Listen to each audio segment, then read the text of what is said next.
ሰላም ሰላም እንዴት ናችሁ?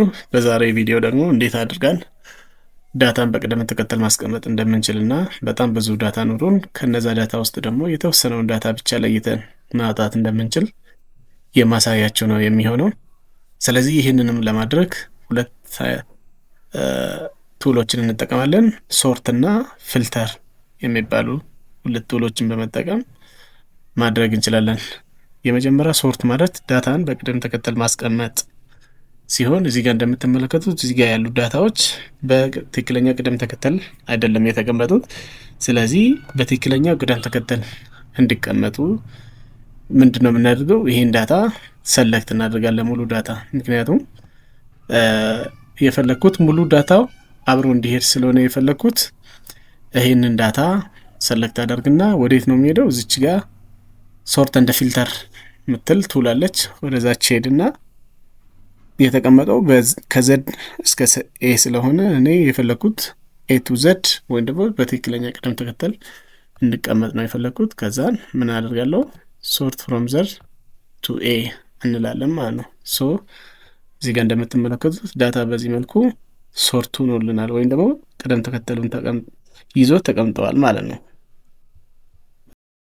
ሌላኛው እና ሁለተኛው ደግሞ በጣም ብዙ ዳታ ኖሯችሁ ከነዛ ዳታዎች ውስጥ የተወሰኑትን ብቻ ለይታችሁ ማውጣት ብትፈልጉ፣ የሆነ ክራይቴሪያ ላይ ዲፔንድ ሆናችሁ የተወሰኑትን ብቻ ለይታችሁ ማውጣት ብትፈልጉ፣ ለምሳሌ ፊሜል የሆኑትን ለብቻ ወይ ደግሞ ራንካቸው ከ1 እስከ 3 የሆኑትን ተማሪዎች ለብቻ ለይታችሁ ማውጣት ከፈለጋችሁ ምንድን ነው የምታደርጉት?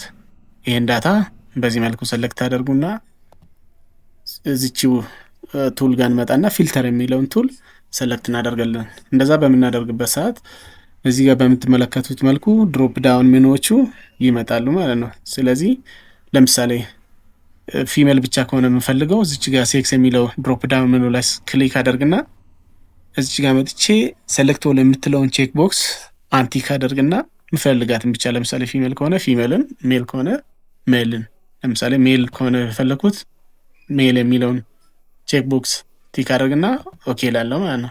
ደን በዚህ መልኩ ወንዶችን ለብቻ ለይተን ማውጣት እንችላለን።